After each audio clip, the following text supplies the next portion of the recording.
100 days in hardcore Minecraft, but there's 1,000 mods. The concept dies, the entire world gets deleted. Our challenge is to survive 100 days. We have 3 main objectives during the 100 days. Objective number 1, we have to obtain full mithril armor and tools. Objective number 2 is to defeat the Ferris Rawknot. Our third and final objective is to find and defeat the Elder Frost mob. This boss is harder than both the Wither and the Ender Dragon. You do not want to miss this battle. Day 1 began by chopping down a few trees, that way we could get our essentials. Shortly after crafting some of our essentials, we ran into some copper ore, and little do I know, there was arrows coming flying out of the darkness. The great thing about this interaction is as soon as the one skeleton shot me, it looks like I got a little buddy down there in the cave. He's got my back. So one of our main priorities right now is finding shelter, which means we need to get a crap ton of these trees. That way we have enough blocks to start building our shelter. Shortly after gathering a lot of our building supplies, we stumbled upon a village. As we were investigating the village, we ran into a village lord. That is something we did not want to mess with, so we just kind of walked by. One of the great things about finding this village was it had a lot of beds, which means we were able to make it to day 2. And day 2 started off very nicely, finding an iron sword in an item frame above my bed. Right outside of the village, there's this awesome beach with tons of different animals, such as the crabs, and we found this little shipwreck, so we decided to investigate it. While investigating, Forrest found a secret entrance with a chest containing a balloon. We weren't really too sure what it does, but apparently it actually just makes you jump higher. So we started swimming back to base and realized we were under attack by some sort of killer eel. So we had to kill this thing fast. Whenever it was attached to me, I was unable to move, so we had to eliminate it. We decided that this beach right next to the shipwreck actually looked very aesthetic, and we thought it would be a very cool place to actually start building our home. So we started to build this bridge over top of this small pond, and then we started making a path that would lead over to our house. Looks like cutting down all those trees at the start really is starting to pay off. So from the afternoon all the way into the evening, Forrest and I worked on creating this masterpiece. As nightfall comes, Forrest and I lie down, we close our eyes. As soon as we close our eyes, we get jumped by spiders and zombies. Forrest had to evacuate because he got very low and didn't want to die. The next step in our agenda was to get a crap ton of sand so we can make glass. Gathering all that sand really paid off. We were able to essentially cover our entire base, all of our windows filled with glass. That way, hopefully, we don't have any more monsters waking us up in our sleep. A few days later, after building and grinding, we were able to make this fairly large estate, multi-story estate, and it's really awesome. It has a big overlook of the sea, and you can even see the shipwreck from our balcony. As day 6 comes to an end, you can see we've built this awesome base. There's even some dirt on the roof that we are going to be making into farms later on once we gather those supplies. In the morning, Forrest and I spotted a lot of grunt guards sitting in a hole. What are they doing? So our next objective was to go caving. We really needed to get a lot of new ores, that way we can make some new armor, and we ran into skeletal ores, and Forrest decided to give it a smack. He kind of got hit hard for that, but it was no problem for us. So as we continued our descent, we ran into a few zombies and spotted a zombie spawner. We went ahead and lit that up real quick, and shortly after we heard noises, and we saw some weird-looking troll in the shadows. We didn't know what it was, so we got closer, and it ran at us what seemed to be some sort of warhammer. Forrest and I were very hesitant to get anywhere near that troll. With that hammer, by the looks of it, it can one-shot us. But the good thing is, our grunts were to our savior today. All of them gathered up in a group, and were beating the troll, as the troll just wanted to kill us. And just like that, that troll was defeated, dropping a legendary warhammer. As you guys can see, this hammer is no joke. Day 9, we returned to the cave to mine everything inside of it.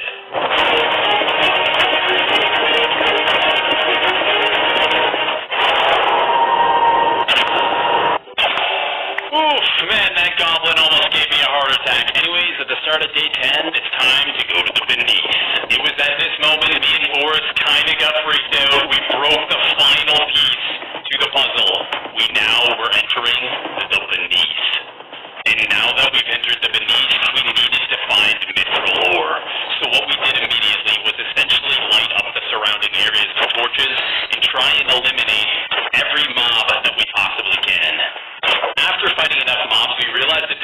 hammer takes way too long to swing. So what Forrest did is we went ahead and made me 2 iron sabers. Now we are dual wielding. Now that we've cleared a lot of the mobs and lit up a lot of the cave, we were able to start mining our mithril ore.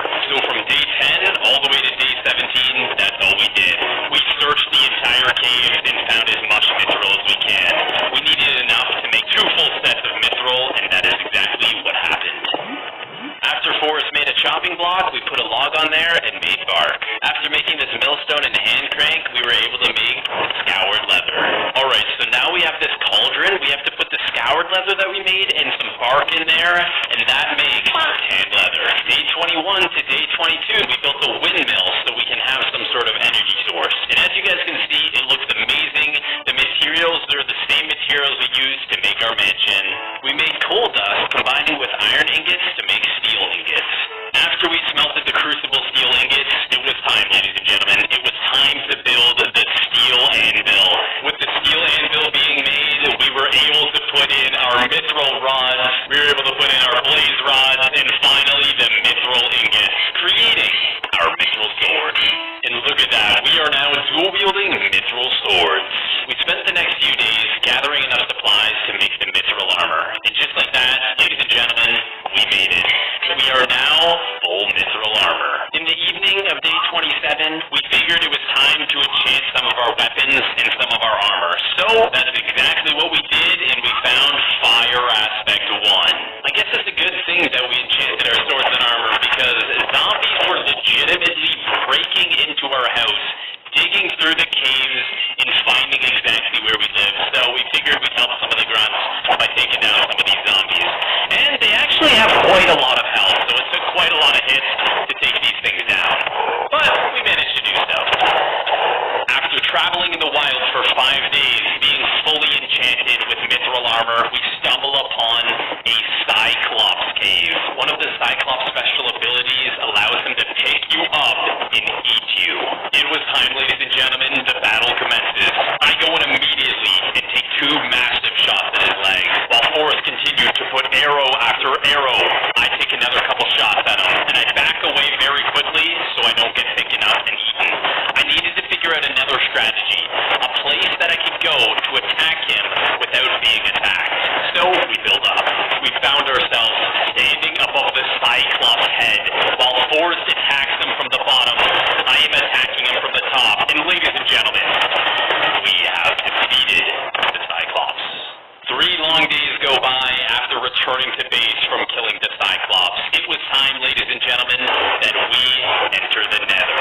After 2 days of traveling and mining, we ended up digging out of the hole, only to find a Nether fortress. First place we went is right here, because we could see the chest right through the little fence windows, and we found these little totems of returning, which I guess essentially returned you to your previous location, so that's pretty cool. Shortly after getting the chest, this Enderman had it out for Forrest. Forrest nearly goes down and dies, and I'm trying to figure out how to defend him. So Forrest hides in the corner, and yeah, he's already at half HP, and I hear the Enderman, and I see it through the window. So what we do is we go inside and we finish it off. Not only do we kill that, but this pigman starts attacking us, so we take that down too. As we're running around and exploring some of this Nether fortress, all of a sudden we hear some fireballs. Out of nowhere comes a bird flying through the ground, setting Forrest on fire. I go over here, take down a wither skeleton, and another bird comes flying through the ground, getting Forrest to very low HP. After roaming around this Nether fortress, after almost dying multiple times, we finally found the blaze spawner. The reason why we needed so many of these blazes is because we needed to make strength potions if we want to stand any chance at killing the Ferris Rawknot and the Elder Frost Maw. Very shortly after farming these blazes, I realized I was on 3 hearts. Now, if either one of us dies, the entire world gets deleted, so we needed to make sure that we do not die. We built a little bridge and dug ourselves into the wall. Forrest and I decided to give it one more go at killing the blazes. As we're killing our first blaze, it instantly blows up, putting me down to very low HP. I am currently on fire and nearly die.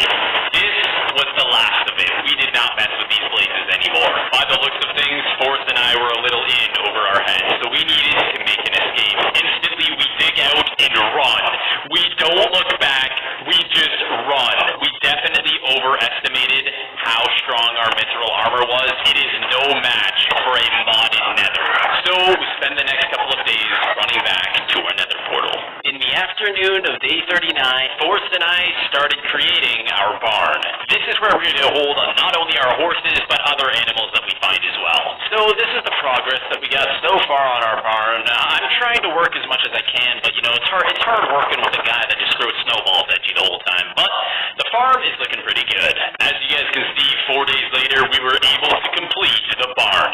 Now, the roof isn't fully complete, but just don't look at that. Of course, we don't have any animals in here, but we managed to get a pet grunt. I guess that's an animal, right? So, as you guys can see, lots of detail was put into this, and that's actually why it took us 4 days to make. Once again, continuing the same pattern as our windmill and our mansion. As you all can see, our neighborhood is coming along really great, and there's just a little opening in the middle that we're going to put a blacksmith. On day 44, we started the creation of our blacksmith, with the cauldron being in the center, and suddenly...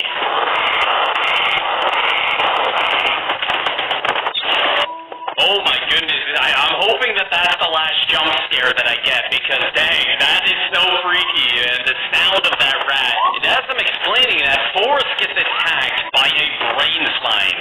Not a regular brain slime, what seems to be a giant.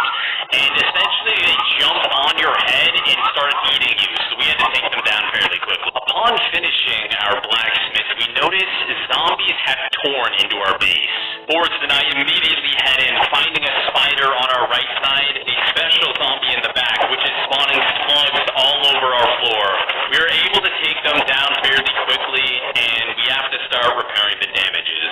2 days later, after being attacked by rats, brain slime, zombies, slugs, we finally finished our blacksmith. From days 47 to 51, Forrest and I headed out. We needed to find some hippogriffs. Unfortunately for all of these rabbits, we had to take them out.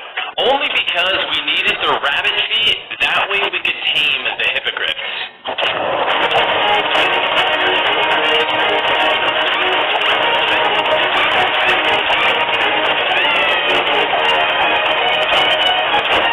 Oh god, I feel like a jerk for killing all those rabbits, but ladies and gentlemen, on day 52, we found our first hippogriff. And as you guys can see, it doesn't really trust us much, so we gave it some rabbit feet. So we threw him the rabbit foot, and he ate it away. And just like that, ladies and gentlemen, he was tamed. So Forrest went ahead and gave me the saddle. We geared up, and look at that, ladies and gentlemen. Now we have a hippogriff. Since I had never flown a hippogriff before, I wasn't too sure of the commands, and I tried to go down, and I jumped off of my hippogriff. Luckily for the water underneath us, we lived. If it was land, we would have died, and our entire world would have been deleted. On day 53, I was looking to get Forrest a hippogriff, and I ran into a dragon. This dragon was trying to kill my hippogriff, and I was not going to let that happen. So we gave it a couple smacks and did quite a lot of damage. We were going in for another hit, and the dragon spiraled and dove into us, doing 5 hearts of damage to my hippogriff, but at least I was able to trade another shot with it. We switched onto our fire sword and hit it, and it caught fire, and it was defeated. The dragon has been taken down. 2 more days goes by as we kept looking for a hippogriff, and we finally found another one, and it was actually killing bulls. Like, this hippogriff is a savage. And on day 56, Forrest and I have made it back to base. All we have to do is put our hippogriff back in his cage, and then we are good to go. After a very intense week has gone by, we figured we needed to do something more relaxing and focusing on the base more, so we started by gathering animals. So we got a chameleon, we found a reindeer, so we brought that in. Listen guys, don't judge me here, but listen, I was thinking about the animals, okay? We needed somebody to protect them, so we got a grunt. We found ourselves a goat, so we're gonna put that in here. I even got Forrest's reaction to me bringing in a pet frog. He seemed very confused. Okay guys, I went a little out of my way on this one. I went ahead and stole the village lord. Yeah, you're gonna be my pet now. For the next 4 days, Forrest and I searched around for every ender that we possibly can. We thought it might be in our best interest to get as many ender pearls as we can to fight the Ferris Raw Knot. We got pretty lucky in a sense, as it was a blood moon, meaning tons of mobs spawned throughout the night. So we were able to get ender pearls fairly easily. Day 67 came and we placed our upgraded enchantment table. We were planning on fighting the Ferris Raw Knot very shortly, and we needed to make sure that we had the enchants necessary to eliminate him. So what we did is we enchanted Sharpness 5 on both of our swords. So from days 68 to day 70, I worked on the Nether farm as Forrest worked on brewing more potions. And the day has come, day 71 to day 76, we were spent looking for the Ferris Raw Knot. We found ourselves roaming through a very big cave, which actually went down very far. We spotted some grunts down there, which is a good sign. Upon further investigation, Forrest and I finally found the Ferris Raw Knot. After Forrest and I plotted our strengths and speeds, we run in and try to hit it and immediately get knocked off. We realize that our attacks don't actually do damage to this thing, and we need to figure out how to hurt it. But we also have to remember getting hit by it one time will kill us, so we cannot get hit. After trying to fight it for quite some time, we realize that there's a diamond sword in his back. What if the way to kill him is by hitting him from behind after he uses an attack? So that's what we did, and there we go. As we keep persisting and swinging, we dodge a massive swing, which allows us to get another hit. And as we go in for some more shots, he swings, one-shotting everything. As we exited the tomb to repot our strength and repot our speed, we made another attempt to get inside. He goes for a swing, which allows me to get behind him to get the hit, and it doesn't work. So we have to dodge another hit by jumping down this hole. As it walks back in towards me, it goes for a swing and just barely dodges it, allowing me to eliminate the Ferris Raw Knot. Wow, so after that insane battle, he drops 2 items, one being a massive cleaver and one being a helmet. As you can see, Forrest is wielding the cleaver. It also has special abilities like the shockwave, which knocks you up off the ground. That is pretty awesome. 3 days of traveling back to our base, and on day 80, we had some weird-looking zombies creeping us outside of our base, so we kind of had to take them out. After traveling from day 81 to day 86, we found ourselves in an ocean, and through the fog we could see a pirate ship. As Forrest and I are in fully enchanted mithril armor, we've killed bosses already, we felt very confident that we'd be able to do this. So we hop out of our boats, and we throw our ender pearls on board, and we go slaughter everything.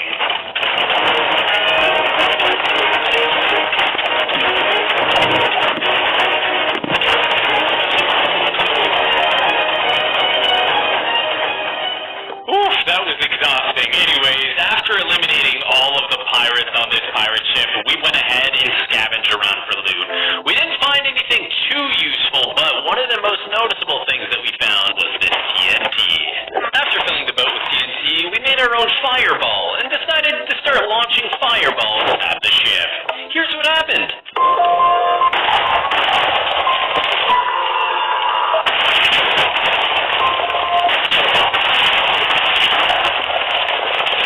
4 days later, on day 90, we made it back to base, and we prepared to leave to look for the Elder Frostmaw. Ladies and gentlemen, this is going to be insane. 5 days of traveling goes by through the winter breeze, and as we're running on this ice, we spot the Elder Frostmaw. Forrest and I start creeping up very close. We start by drinking our strength potion and then our swiftness potion. As I'm sneaking up behind it, it awakes and knocks us back. It starts by casting ice crystals out of his mouth, which freeze you in place. We weren't really too sure how to go about this. All of Forrest's arrows were being knocked away. I decided I'm going to go in for a hit, and as I did, I got ice crystals in place, taking a pretty good amount of damage. I thought it may have been over. As my hearts regenerate, Forrest gets a lot of hits. I go in to help him and get ice crystals and almost die once again, luckily breaking free. Forrest and I decided to regroup and repot our strength and our swiftness. Zombies were coming out of nowhere, interrupting this fight, but it was not going to stop us from killing frozen by the ice crystals.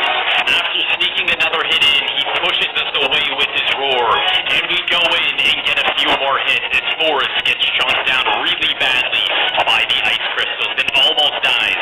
But good thing he was able to splash his potions before that happened. As the frost was distracted on Forrest, giving him ice crystals, I go in for the finishing blow, eliminating the Elder Frostmaw.